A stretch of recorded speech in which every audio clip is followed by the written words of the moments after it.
Hey guys, it's Gabby. Welcome back to my channel. I'm sorry this video is a little bit late. I didn't realize the batteries in my camera were completely dead at the end of October. I can't believe it's already the end of October. It went by so incredibly fast. This last month has been kind of crazy for me and my family because we just moved from California to Washington State, and it's been a crazy month. We left California on September 30th and we just moved into our house on October 27th, and we've been staying in my cousin's house the whole month until we found a house. So it's been a crazy month, but throughout this month I did manage to read 5 books. I'm pretty happy about that considering how busy this whole month and process has been.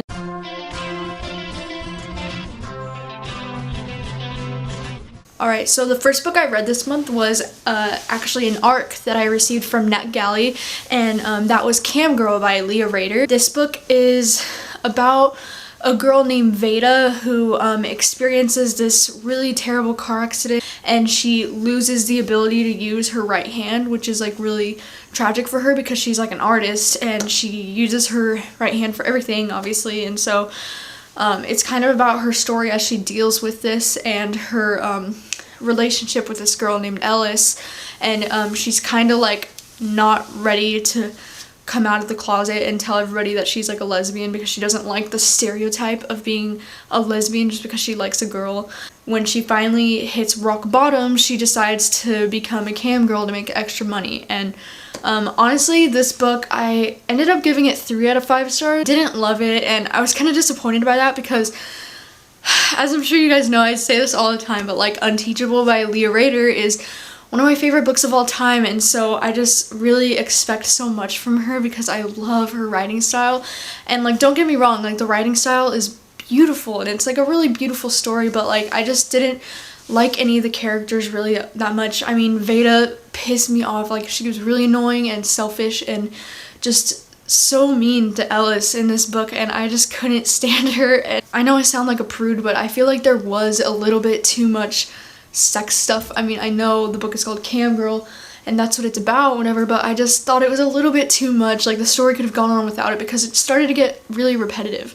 I don't know, I mean, this book comes out November 3rd, so if it sounds at all interesting to you, then you should give it a shot, but it just wasn't a book for me. Alright, the second book I read this month was also an ebook, and that was The Air He Breathes by Brittany C. Cherry. Brittany C. Cherry has become a recent favorite of mine because she wrote the book Loving Mr. Daniels that I read last year that I just absolutely loved. It's one of my favorites ever, and so obviously I was really looking forward to this one, and it did not disappoint. I gave this one 4.5 out of 5 stars, and I really loved it. It has all the same things that I loved about Loving Mr. Daniels. It's about like these two characters who've both had these tragic pasts, and they kind of come together and find hope in each other and love in each other, and it's like a really sweet and beautiful story. The only reason why I didn't give it the full 5 out of 5 stars is because the main character Tristan, like I mean, he's kind of like annoying sometimes. I mean, I get what people say when they said he wasn't really a likable character that much in the beginning, because I kind of agree. I mean, I could see why he was the way he was, but like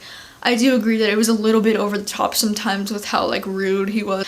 But I really did love Liz as a character. I thought she was really, you know, adorable, and I loved seeing them together, and the book did have a lot of suspenseful elements at the end of it, which I thought was a little bit awkward, and which is why I also only gave it 4.5 instead of the 5, because there was like these weird dramatic things that happened at the end of this book that I didn't really feel were necessary, but I still really enjoyed this book, and I highly recommend this author. She's such a good writer, and she just makes you feel so many feelings.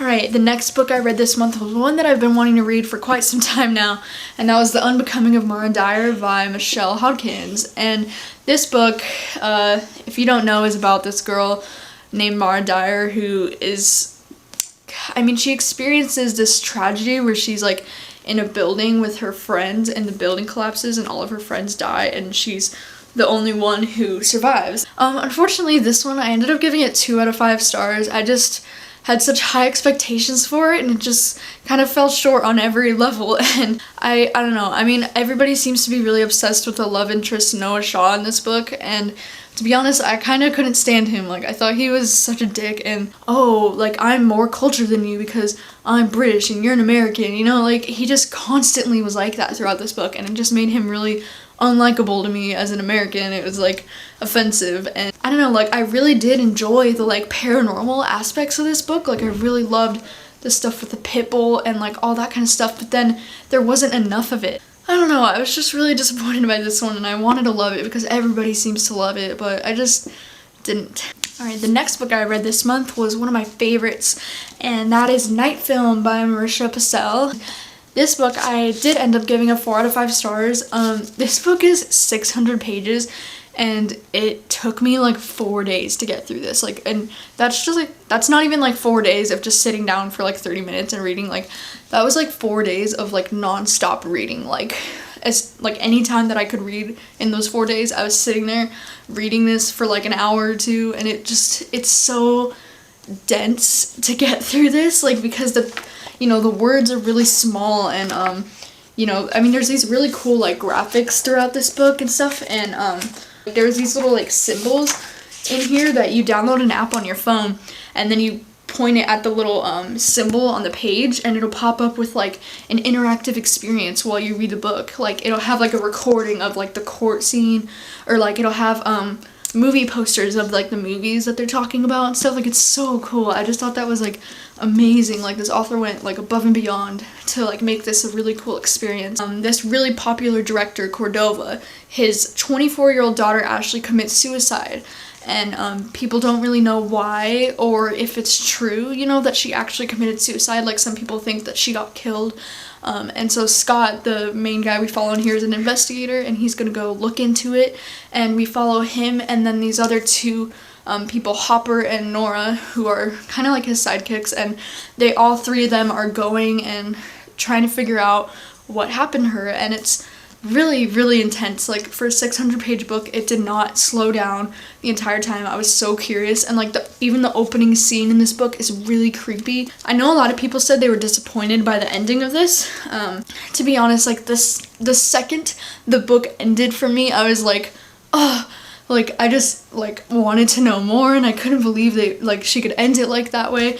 But then the more I thought about it, like looking back on this experience, I totally understand why she ended it there, and I kind of respect her more as an author for ending it there.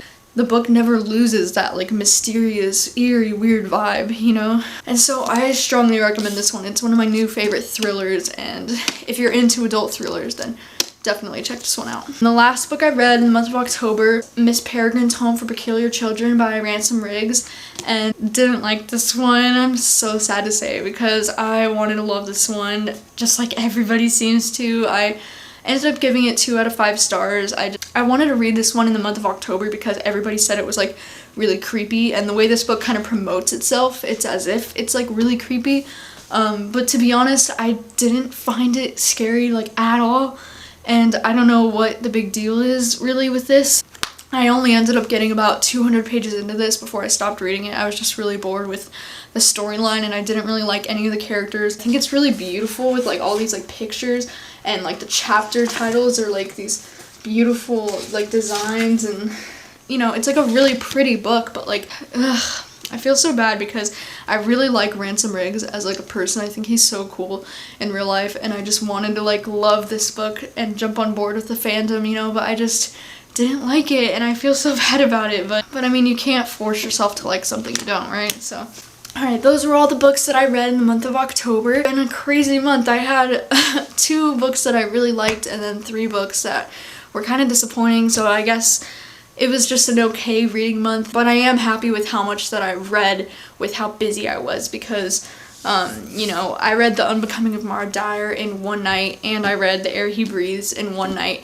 Anyways, I hope to read more next month, just because now that we're finally settling into our lives here in Washington, hopefully I'll be able to get some more reading done. This month, Winter by Marissa Meyer comes out, and November 9 by Colleen Hoover, so I'm definitely reading both of those. Anyways, hope you guys like this. Thank you for watching as always, and I'll see you next time. Bye.